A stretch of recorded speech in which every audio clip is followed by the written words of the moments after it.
Kita berjumpa kembali dengan saya Daniel Sugiarto di dalam Bible Study. Malam hari ini kita akan membahas tentang Bahtera Nuh dengan kaitannya dengan karya salib.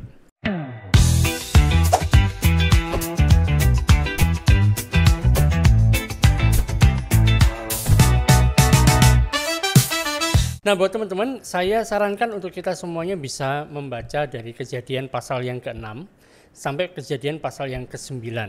Cukup panjang, karena itu saya tidak akan bacakan semuanya, tapi nanti akan ada ayat-ayat yang diambil dari sana. Jadi untuk melengkapi apa yang sedang kita pelajari, makanya saya minta buat teman-teman bisa baca mulai dari Kejadian pasal yang ke-6 sampai pasal yang ke-9. Nah, mengawali dari apa yang akan kita bahas pada malam hari ini didasarkan dari Lukas pasal yang ke-24 ayat yang ke-27. Di mana di sana dikatakan tentang Tuhan Yesus, dia menjelaskan kepada mereka, kepada murid-muridnya, apa yang tertulis tentang dia dalam seluruh kitab suci. Mulai dari kitab-kitab Musa dan segala kitab nabi-nabi. Nah, ini ceritanya adalah setelah Yesus bangkit dari kematian, kemudian beberapa hari setelah itu dia berjalan bersama dengan kedua orang murid menuju ke satu tempat namanya adalah Emmaus. Dan pada saat itu para murid ini tidak mengenali bahwa yang sedang berjalan dengan mereka itu adalah Yesus. Tapi kemudian Yesus menjelaskan kepada mereka bahwa seluruh kitab suci itu, baik kitab-kitab Musa, mulai Kejadian sampai Ulangan, kemudian dari kitab para nabi, baik itu nabi-nabi besar, nabi-nabi kecil, dan bahkan juga dalam kitab Mazmur pun bicara tentang dia, bicara tentang Yesus. Jadi ini memiliki arti bahwa seluruh kitab di dalam perjanjian lama itu penuh bicara tentang Yesus. Namun bagaimana Yesus ini, bagaimana Kristus ini tersembunyi di dalam berbagai macam tipologi, tersembunyi di dalam berbagai macam bayangan, dalam lambang-lambang dan dalam kisah-kisah kenabian, kisah-kisah profetik. Nah, kali ini kita akan melihat gambaran yang sangat jelas yang bisa kita lihat di dalam kisahnya Nuh dan Bahtera. Jadi kalau cerita tentang Nuh, seringkali kita langsung tahu tentang Nuh dan Bahtera. Ada Bahtera Nuh. Nah, ada di dalam Kejadian pasal yang ke-6, ayat yang ke-5 sampai ayat yang ke-7. Ini berbicara tentang bagaimana umat manusia yang sudah jatuh di dalam dosa ini berada di bawah penghukuman, berada di bawah penghakiman. Saya bacakan buat kita semuanya di dalam Kejadian pasal yang ke-6 mulai dari ayat yang ke-5. Dikatakan demikian. Ketika dilihat Tuhan bahwa kejahatan manusia besar di bumi dan bahwa segala kecenderungan hatinya selalu membuahkan kejahatan semata-mata, maka menyesallah Tuhan bahwa ia telah menjadikan manusia di bumi, dan hal itu memilukan hatinya. Berfirmanlah Tuhan, Aku akan menghapuskan manusia yang telah kuciptakan itu dari muka bumi, baik manusia maupun hewan, dan binatang-binatang melata dan burung-burung di udara, sebab aku menyesal bahwa aku telah menjadikan mereka. Jadi kita tahu ya dari awal penciptaan bagaimana Allah menciptakan segala sesuatu, menciptakan tumbuh-tumbuhan, menciptakan benda-benda planet, menciptakan kemudian hewan-hewan baik yang ada di dalam air, ada yang di daratan, ada yang terbang di udara, dan kemudian dia menciptakan manusia. Dan dia memberikan perintah kepada manusia supaya manusia itu mengurusi taman untuk berkembang biak, bertambah banyak, memenuhi bumi. Tapi ada satu perintah, yaitu janganlah kamu makan buah pohon pengetahuan yang baik dan yang jahat. Dan tebak apa yang terjadi? Ya kita semuanya sudah tahu bahwa rupanya manusia makan dari buah pengetahuan yang baik dan yang jahat. Sehingga ada dosa masuk ke dalam dunia. Dengan dosa itu ada maut menjalar kepada seluruh umat manusia. Nah, karena manusia sudah jatuh di dalam dosa, makin hari bertambah-tambah dosanya sehingga semuanya sudah kacau balau. Manusia menjadi begitu jahat, penuh dengan kekerasan, ada pemberontakan, dan itu sangat mendukakan hati Allah. Dan akhirnya Allah menyatakan bahwa akan terjadi penghakiman dalam bentuk adanya air bah. Jadi air bah ini bicara tentang air yang meluap baik dari langit, dari dalam bumi, semuanya keluar dan memenuhi bumi. Nah, kalau kita melihat hal yang semacam ini kan, kalau waktu itu mungkin kita waktu kita baca di dalam Kejadian pasal yang ke-6 sampai pasal yang ke-9, kita temukan kejahatan secara fisik yang terjadi. Wah, semuanya kacau balau, semuanya penuh dengan keinginan untuk melakukan jahat. Jadi hati mereka cenderung untuk melakukan hal-hal yang jahat. Dan ini sama sebenarnya dengan suatu keadaan rohani, keadaan spiritual dari manusia yang ada di bawah dosa, yang ada di bawah yang namanya penghakiman itu. Bahkan di dalam kitab Perjanjian Baru kita temukan di dalam kitab Roma pasal yang ketiga ayat yang ke-23, di sana dikatakan bahwa karena semua orang telah berbuat dosa dan telah kehilangan kemuliaan Allah. Kalau dikatakan bahwa semua orang artinya semua, seluruhnya, semua umat manusia telah berbuat dosa dan telah kehilangan kemuliaan Allah. Dan gara-gara dosa itu di pasal yang ke-6 surat Roma ayat yang ke-23 mengatakan bahwa sebab upah dosa adalah maut. Gara-gara adanya dosa dan semua orang ini telah berbuat dosa dan telah kehilangan kemuliaan Allah, muncul yang namanya maut. Jadi ini sama seperti pada zamannya Nuh, di mana dosa ini membawa adanya keterpisahan. Manusia dengan Allah menjadi terpisah. Manusia mau melakukan kehendaknya sendiri, memisahkan diri dari Allah gara-gara dosa ini. Dan gara-gara itu terjadilah yang namanya kehancuran. Jadi ini yang melatar belakangi semuanya. Manusia berada dalam kondisi yang seperti ini, kondisi yang berada di dalam dosa dan makin lama makin parah. Sehingga butuh sesuatu yang namanya penghakiman ini untuk menyelesaikan semuanya. Tapi kemudian kalau kita baca selanjutnya di pasal yang ke-6 kitab Kejadian ayat yang ke-8. Di sana kita bertemu dengan Nuh, dikatakan di sana tetapi Nuh mendapat kasih karunia di mata Tuhan. Saudara, kata kasih karunia di sini itu adalah pertama kali muncul di dalam Alkitab. Kata kasih karunia atau kata grace ini muncul dalam Alkitab ya di sini pertama kali muncul. Ini bicara tentang bagaimana Allah memberikan perkenanannya kepada manusia dan perkenanan Allah ini tidak bisa diusahakan oleh manusia dan sebenarnya diterima oleh kita, oleh manusia yang sebenarnya nggak layak untuk menerimanya, tapi itu diberikan kepada kita. Dan sama seperti hal itu, Nuh tidak mengusahakan hal ini. Waktu Nuh mendapatkan kasih karunia, dia bukan orang yang sempurna. Dia bukan orang yang semuanya baik-baik saja. Bahkan kita ketahui nanti kalau kita baca di pasal yang ke-6 sampai pasal yang ke-9 kita temukan bahwa Nuh ini punya kebiasaan buruk, yaitu dia suka mabuk-mabukan. Jadi dia bukan orang yang sempurna, tetapi Allah memilih untuk menunjukkan kemurahannya kepada Nuh. Karena itu dikatakan Nuh mendapat kasih karunia di mata Tuhan.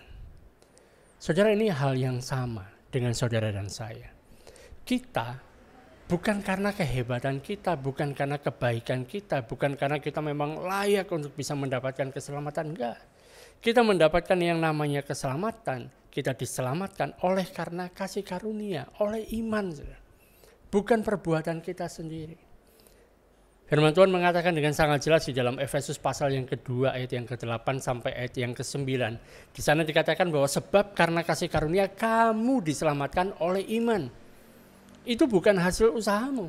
Bayangkan, dikatakan ini bukan hasil usaha kita. Kita bisa mendapatkan keselamatan oleh karena kasih karunia, oleh karena iman ini bukan karena usaha kita. Tetapi itu adalah pemberian Allah. Itu bukan hasil pekerjaanmu.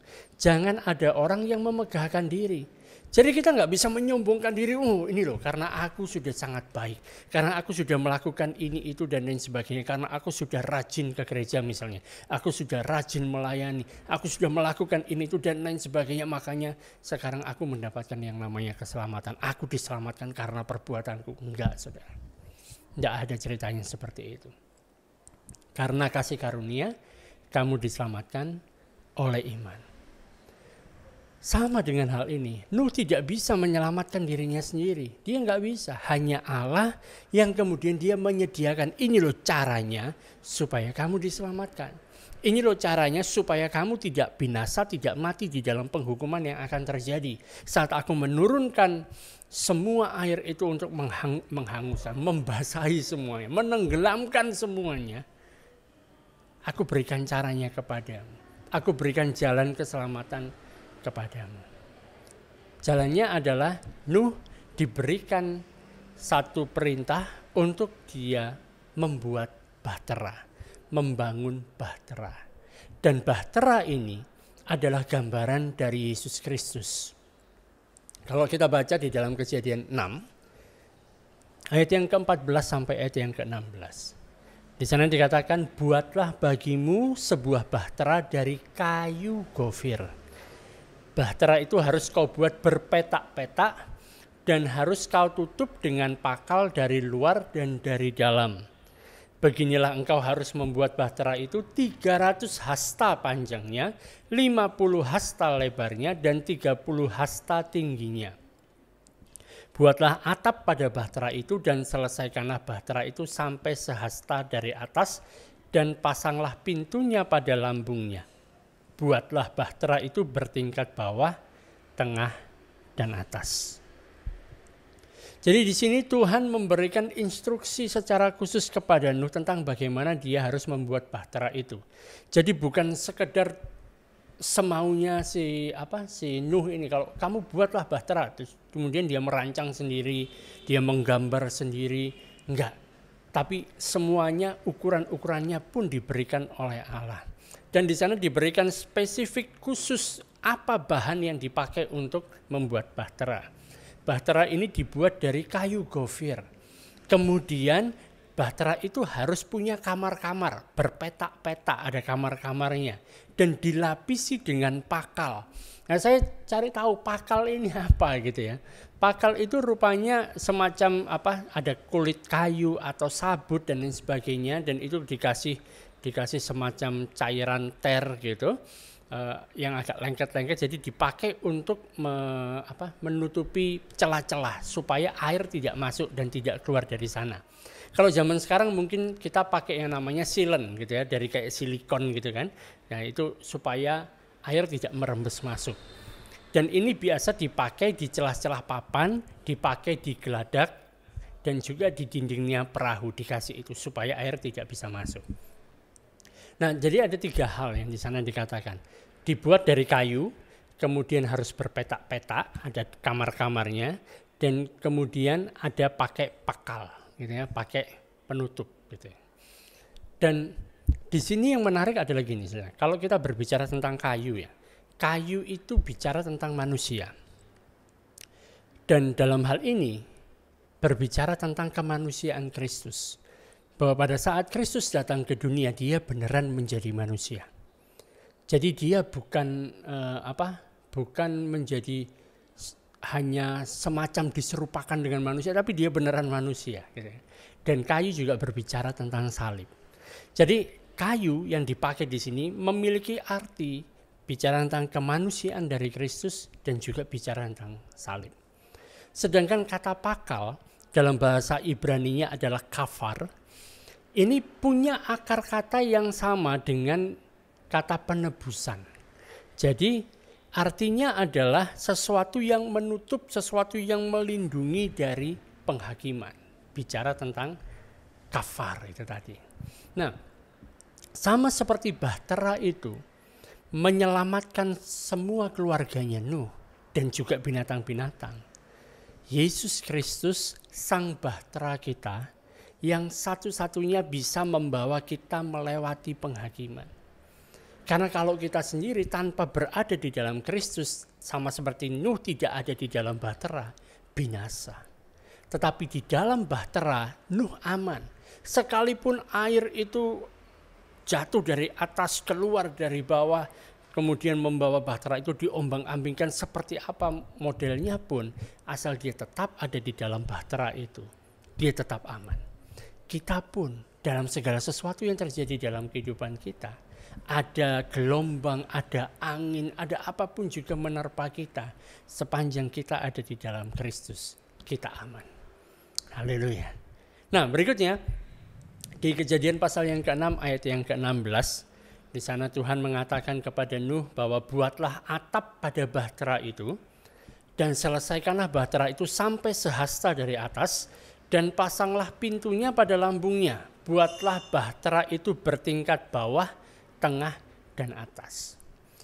Yang menarik di sini adalah bahtera yang sebegitu besarnya Tuhan hanya memberitahu kepada Nuh untuk membuat satu pintu saja. Kalau misalnya saya yang buat, saya mau bikin pintunya lebih dari satu, paling tidak dua, ada sebelah kiri, ada di sebelah kanan. Jadi kalau di sini bisa masuk, di sini bisa keluar, atau masuk dari sini keluar ke sini gitu.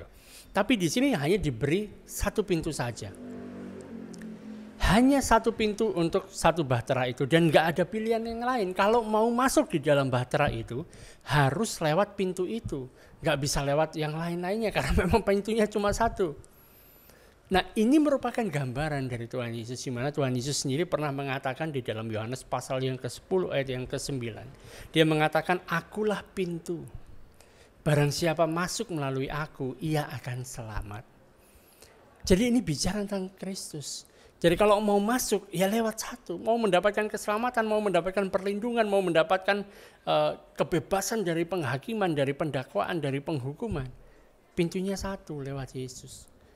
Sebab itu kita temukan bahwa keselamatan itu hanya ada di dalam Kristus. Dalam Yohanes 14 ayat yang ke-6, Tuhan Yesus mengatakan, "Akulah jalan dan kebenaran dan hidup. Tidak seorang pun yang datang kepada Bapa kalau tidak melalui aku." Jadi kita tahu sama seperti bahtera itu, pintunya cuma satu untuk bisa mendapatkan keamanan, untuk bisa mendapatkan keselamatan. Sama dengan hal itu, saudara. Untuk kita bisa mendapatkan keselamatan hanya bisa lewat satu jalan, yaitu percaya kepada Yesus. Dan setelah itu terjadi semuanya, dalam Kejadian pasal yang ke-7 ayat yang pertama, Allah memberikan undangan kepada Nuh. Berfirmanlah Tuhan kepada Nuh, "Masuklah ke dalam bahtera itu, engkau dan seisi rumahmu, sebab engkaulah yang kulihat benar di hadapanku di antara orang zaman ini." Jadi Allah berfirman, Tuhan berfirman kepada Nuh, masuklah ke dalam bahtera. Di dalam bahasa Inggrisnya dikatakan come in. Dia tidak mengatakan go into that boat. Dia bukan bilang pergilah masuk ke sana, tapi dikatakan come in. Datanglah, mari masuklah. Ini memberikan satu implikasi bahwa hadirat Tuhan, hadirat Allah itu ada di dalam bahtera itu. Yuk masuk, jangan di luar saja, mari masuk. Sama seperti Tuhan Yesus yang tangannya selalu terbuka memanggil kita semuanya untuk kita mau datang kepadanya. Enggak peduli seperti apa keadaanmu, enggak peduli seperti apa masa lalumu, enggak peduli seperti apa latar belakangmu, keluargamu seperti apa. Enggak jadi masalah. Dia tetap membuka tangannya.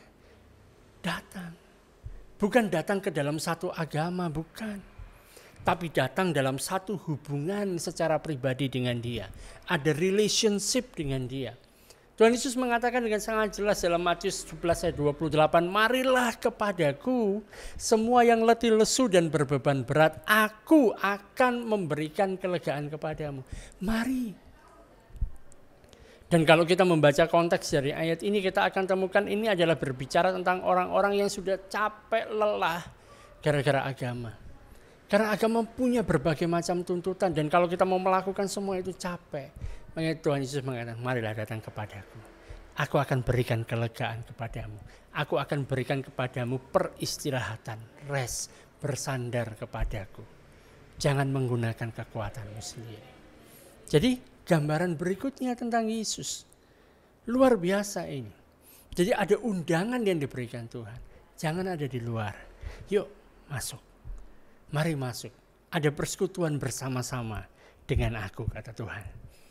Kemudian di dalam Kejadian pasal yang ke-7 ayat yang ke-16, di sana dikatakan, dan yang masuk itu adalah jantan dan betina dari segala yang hidup, seperti yang diperintahkan Allah kepada Nuh. Lalu Tuhan menutup pintu bahtera itu di belakang Nuh.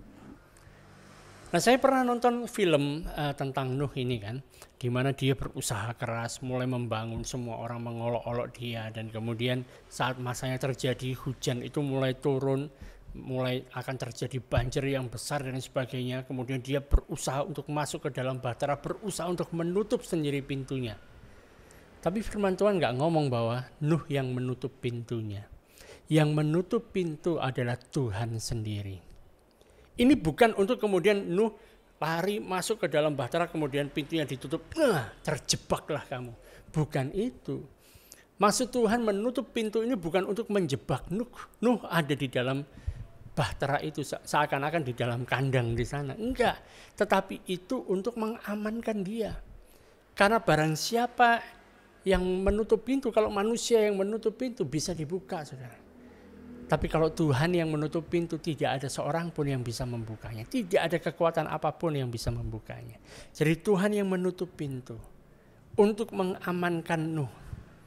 Ini berbicara tentang bahwa keselamatan kita itu dijamin oleh Allah sendiri. Keselamatan kita itu bukan berdasarkan perbuatan kita.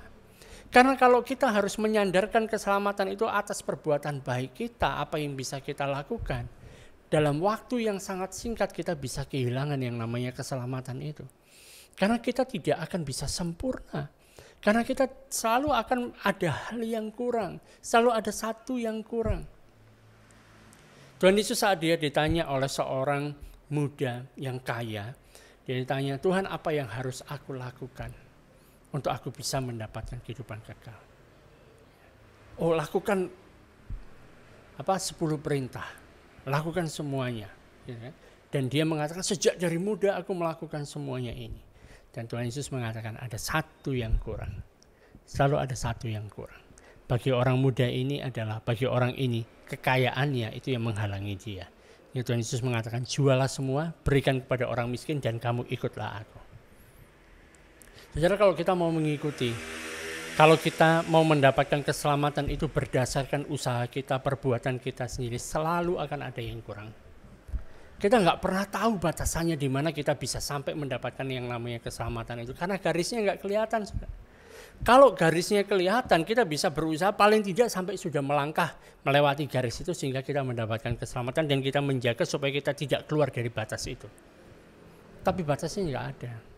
Kalau kita mengatakan bahwa kita mendapatkan keselamatan kalau aku berdoa dalam 1 hari 2 jam. Iya kalau 2 jam. Kalau misalnya 2 jam lewat 1 menit baru itu melewati batas, mau gimana? Kita nggak pernah tahu. Karena itu jaminan dari keselamatan kita bukan pada kekuatan kita. Bukan berapa kuat kita bisa menutup pintu itu sehingga tidak ada lain yang bisa masuk. Tapi keselamatan kita dijamin sendiri oleh Allah. Karena itu kita berada di dalam posisi yang benar-benar aman. Tuhan Yesus mengatakan di dalam Yohanes pasal yang ke-6 ayat yang ke-37. Semua yang diberikan Bapa kepadaku akan datang kepadaku dan barang siapa datang kepadaku, ia tidak akan aku buang. Sebab aku telah turun dari sorga bukan untuk melakukan kehendakku, tetapi untuk melakukan kehendak Dia yang mengutus aku. Dan ayat 39, inilah kehendak Dia yang telah mengutus aku, yaitu supaya dari semua yang telah diberikannya kepadaku jangan ada yang hilang, tetapi supaya kubangkitkan pada akhir zaman. Saudara, saat kita ada di dalam Kristus, kita berada dalam posisi yang aman. Dia yang akan menjaga kita. Dan Dia yang akan memastikan keselamatan kita itu tetap terjaga. Dan kalau Dia yang menjaganya, pasti aman. Bahkan dalam Roma pasal yang ke-8 ayat yang pertama, kalau kita ada di dalam Kristus, maka tidak ada penghukuman bagi kita yang ada di dalam Kristus. Saat kita ada di dalam Kristus, kita telah lepas dari yang namanya penghukuman.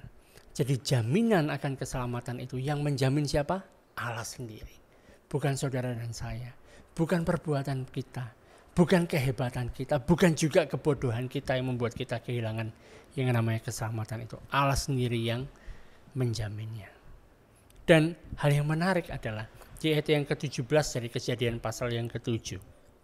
Di sana dikatakan 40 hari lamanya air bah itu meliputi bumi. Air itu naik dan mengangkat bahtera itu hingga melampung tinggi dari bumi. Bayangkan. Jadi 40 hari lamanya air bah itu menutupi bumi. Ya. Dan air itu karena bahtera ya, bicara tentang perahu kan. Perahu itu kan mengapung. Jadi air itu naik dan bahtera itu ikut naik. Jauh tinggi. Melampung dari bumi. Jadi pada saat air yang sama yang menghancurkan semua makhluk hidup yang ada di atas muka bumi, yang membunuh semuanya, menghancurkan binatang, menghancurkan tumbuh-tumbuhan, menghancurkan semuanya karena semuanya tertutup oleh air ini. Tapi bahtera itu, sekalipun di tengah-tengah air, di tengah-tengah penghakiman, di tengah-tengah penghukuman yang terjadi, bahtera itu malah naik terangkat mengatasi penghakiman, mengatasi penghukuman. Bayangkan saudara, ini yang terjadi malah naik ke atas. Saudara, di atas kayu salib, Tuhan Yesus menanggung semua hukuman yang harusnya kita terima.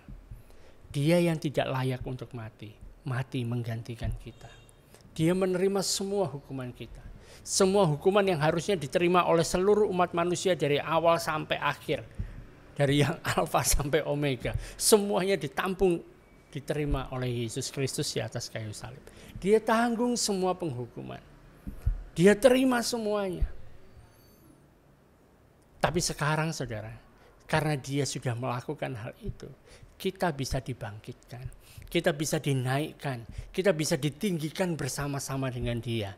Bahkan di dalam surat Efesus dikatakan bahwa kita ditempatkan bersama-sama dengan dia. Kita didudukkan bersama-sama dengan dia di surga. Bayangkan. Harusnya kita yang mengalami penghakiman, harusnya kita yang harusnya binasa, harusnya kita yang berada di tempat yang paling dalam, paling kelam, diangkat, didudukkan bersama-sama dengan Kristus.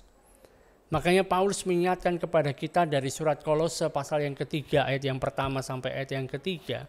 Karena itu kalau kamu dibangkitkan bersama dengan Kristus, cari perkara yang ada di atas, di mana Kristus ada, duduk di sebelah kanan Allah. Pikirkan perkara yang ada di atas, bukan perkara yang ada di bumi. Sebab kamu telah mati dan hidupmu tersembunyi bersama dengan Kristus di dalam Allah. Bayangkan, saudara dan saya, kita yang sudah mati, kita yang sudah percaya kepada Kristus, kita itu sudah mati bersama-sama dengan Dia. Tapi kemudian kita memiliki hidup, mati tapi hidup. Ini paradoks, bertentangan tapi terjadi. Kita sudah mati tapi kita hidup, dan hidup kita tersembunyi dengan Kristus di dalam Allah. Jadi penghakiman yang harusnya menghancurkan kita, menjatuhkan kita, karena kita ada di dalam Kristus, kita malah dibawa naik ke atas, mengatasi, melampaui semuanya itu. Di dalam Kristus kita tidak berada di bawah. Di dalam Kristus kita tidak ditindas oleh murka, oleh penghakiman, oleh penghukuman. Enggak. Tapi kita berada di atas semuanya itu. Kita melewati semuanya itu. Hal yang luar biasa. Berikutnya di dalam Kejadian pasal yang ke-8, ayat yang ke-10 sampai ayat yang ke-11. Kita baca dari ayat yang ke-6. Saya bacakan dari ayat yang ke-6. Kejadian 8 ayat yang ke-6. Sesudah lewat 40 hari, maka Nuh membuka tingkap yang dibuatnya pada bahtera itu. Jadi Nuh tidak membuka pintu, tapi dia membuka tingkap yang ada di atas. Satu-satunya yang bisa dia buka untuk melihat ke atas. Dia buka tingkap yang ada pada bahtera itu. Lalu ia melepaskan seekor burung gagak. Dan burung itu terbang pulang pergi sampai air itu menjadi kering dari atas bumi. Jadi waktu Nuh berada di dalam bahtera itu, dia gak bisa melihat kejadian yang terjadi di kiri kanan. Dia hanya bisa melihat ke atas. Karena cukup tinggi batasannya. Dan waktu dia buka, dia hanya bisa melihat ke atas. Karena dia nggak tahu, dia lepaskan burung. Dan burung gagak yang dilepaskan. Ayat yang ke-8.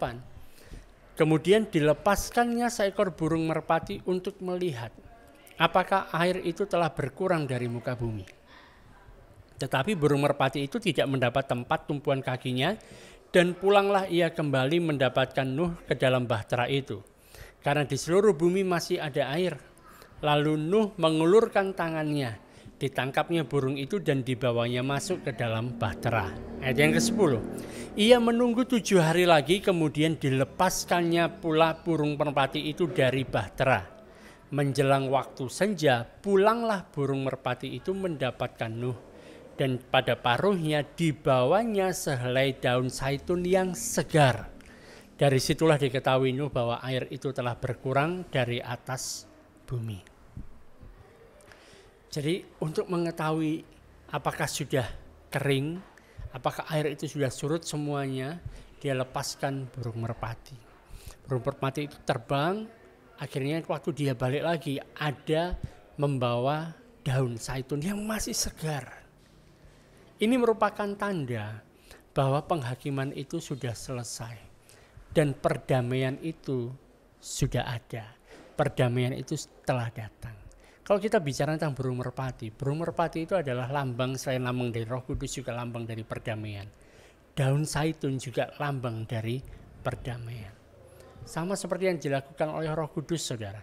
Roh Kudus membawa pesan damai itu masuk ke dalam hati kita. Bahwa ada damai sejahtera melalui darah salib Kristus. Itu bisa kita terima. Dan Roh Kudus menegaskan itu kepada kita, mengingatkan kita akan dosa kita, bahwa dosa kita sudah diampuni. Mengingatkan kita akan kebenaran kita. Mengingatkan kita bahwa darah Kristus sudah membayar semuanya. Mengingatkan kepada kita bahwa si jahat itu sudah dikalahkan.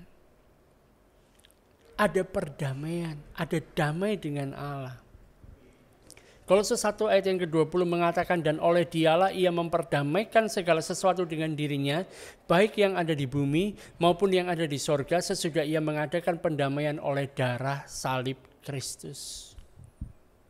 Hal yang luar biasa, ada perdamaian. Dan ini diteguhkan, Nuh dengan melepaskan burung merpati. Kita dengan Roh Kudus yang tinggal di dalam kita. Ada Roh Kudus yang menunjukkan, mengingatkan kita sudah berdamai dengan Allah. Jangan memusuhi Allah lagi, berilah dirimu diperdamaikan dengan Allah. Karena perdamaian itu sudah ada melalui karya Kristus. Bahkan saat Yesus bangkit dari kematian, kata pertama yang dia katakan adalah, damai sejahtera bagi kamu. Ada damai sejahtera. Dia berkata ini kepada para muridnya. Mereka yang sedang ketakutan. Mereka yang lagi berkumpul di suatu tempat dengan pintu-pintunya semua dikunci karena mereka takut pada orang-orang Yahudi. Dan pada waktu itu datang Yesus berdiri di tengah-tengah mereka dan berkata, damai sejahtera bagi kamu. Saudara, ada damai sejahtera. Allah tidak memusuhimu. Karena itu berhentilah memusuhi Allah. Kalau saudara melihat bahwa kayak Tuhan itu jahat, Tuhan ini dan sebagainya. Dengar, ada Roh Kudus yang berkata, kamu sudah diperdamaikan melalui darah Kristus. Dia tidak jahat. Dia bahkan sangat mengasihimu. Saking dia mengasihimu begitu besar, dia mau mati bagimu. Dan sekarang kamu punya perdamaian, didamaikan dengan Allah. Berikutnya di dalam Kejadian pasal yang ke-9 ayat yang pertama dan kemudian lompat ke ayat yang ke-8 dan seterusnya. Kita akan melihat tentang bagaimana setelah semua itu terjadi, setelah semua penghakiman itu terjadi, ada yang namanya permulaan yang baru. Ada satu perjanjian yang baru yang dilakukan oleh Tuhan. Pasal 9 ayat yang pertama dalam kitab Kejadian dikatakan, lalu Allah memberkati Nuh dan anak-anaknya serta berfirman kepada mereka, beranak cuculah dan bertambah banyaklah serta penuhilah bumi.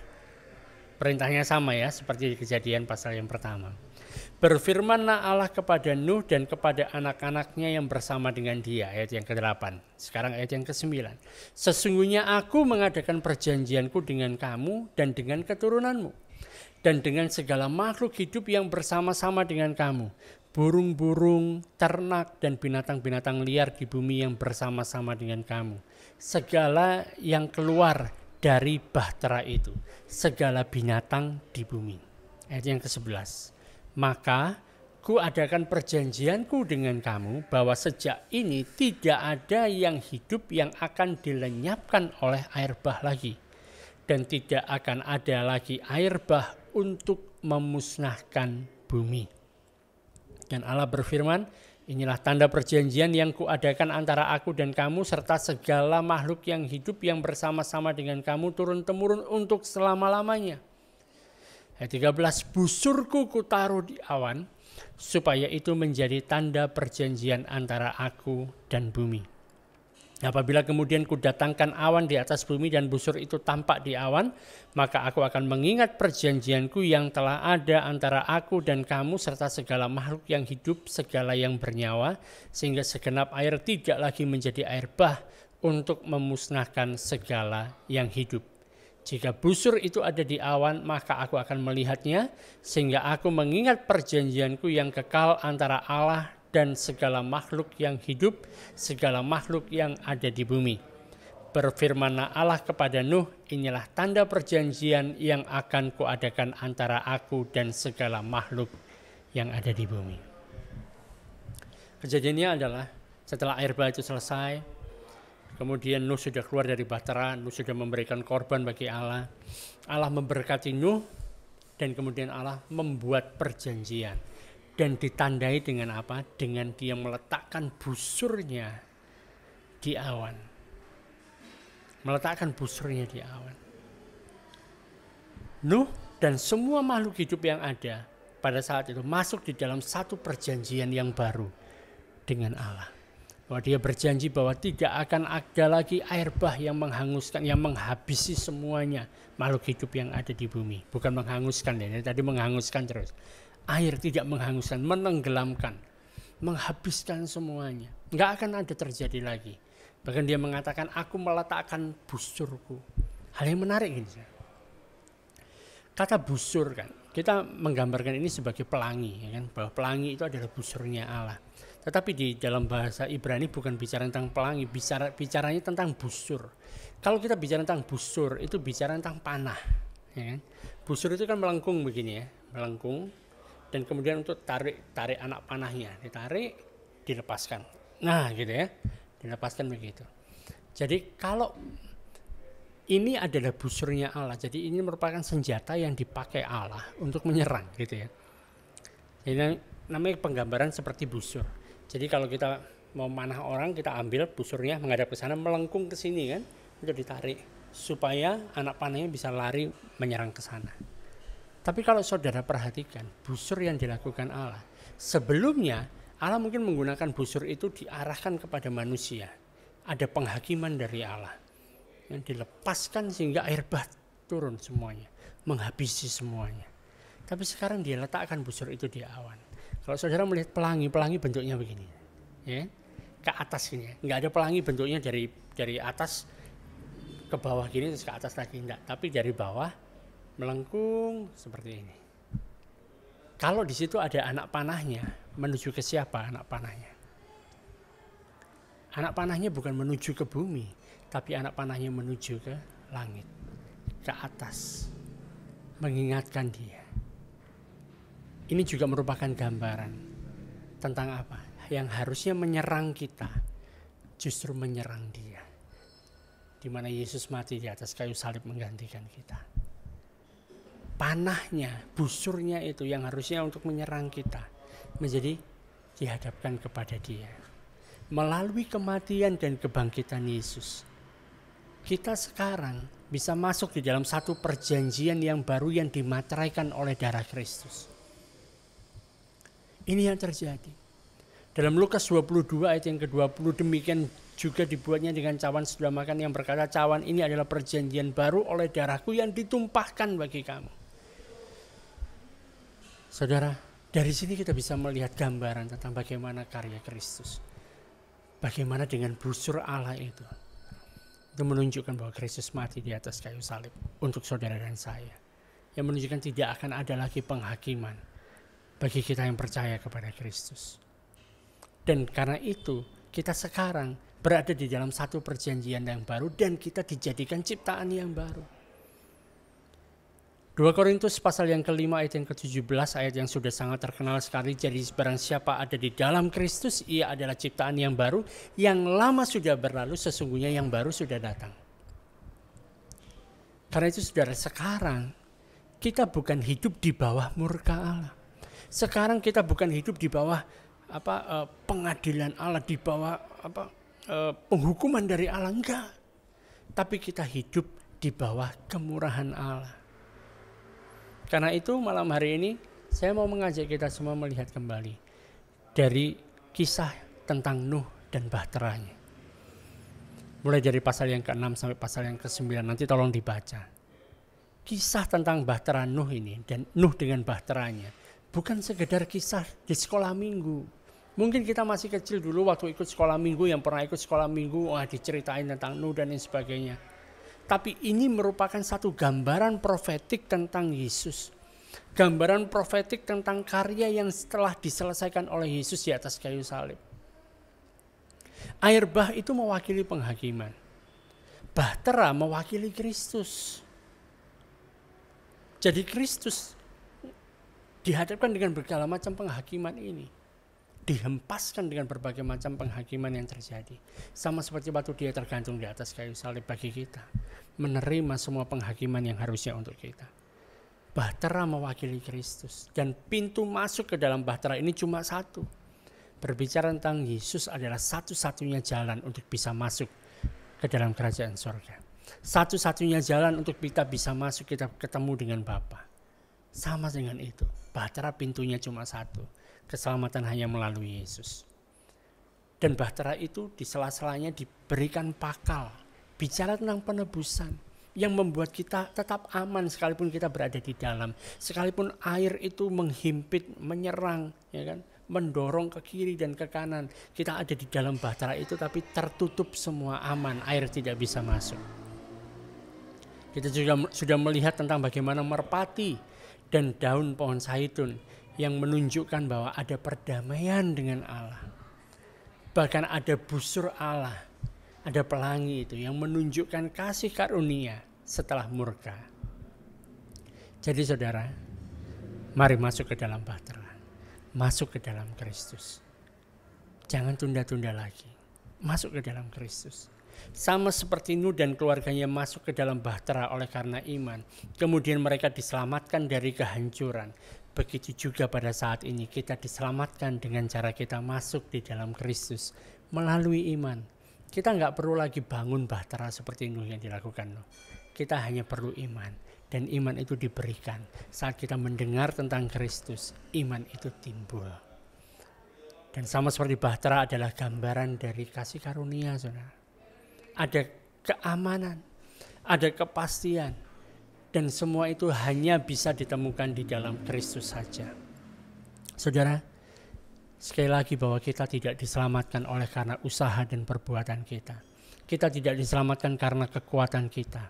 Kita tidak diselamatkan oleh karena agama kita, enggak saudara. Tapi kita diselamatkan oleh kasih karunia Allah yang tersedia bagi kita melalui karya yang sudah diselesaikan oleh Yesus di atas kayu salib. Jadi saat ini pesannya tetap sama. Masuk dalam bahtera. Mari datang kepada Kristus. Mari kita datang kepadanya dan beristirahat di dalam karya yang sudah Dia selesaikan bagi kita. Bukan lagi tentang usaha kita, tapi semuanya tentang Dia. Dalam segala sesuatu, ingatlah kehidupanmu ini. Kamu memperoleh kemurahan, mendapatkan anugerah, mendapatkan kasih karunia. Karena Dia adalah Allah yang baik, yang sudah melakukan segalanya di dalam Kristus Yesus. Amin.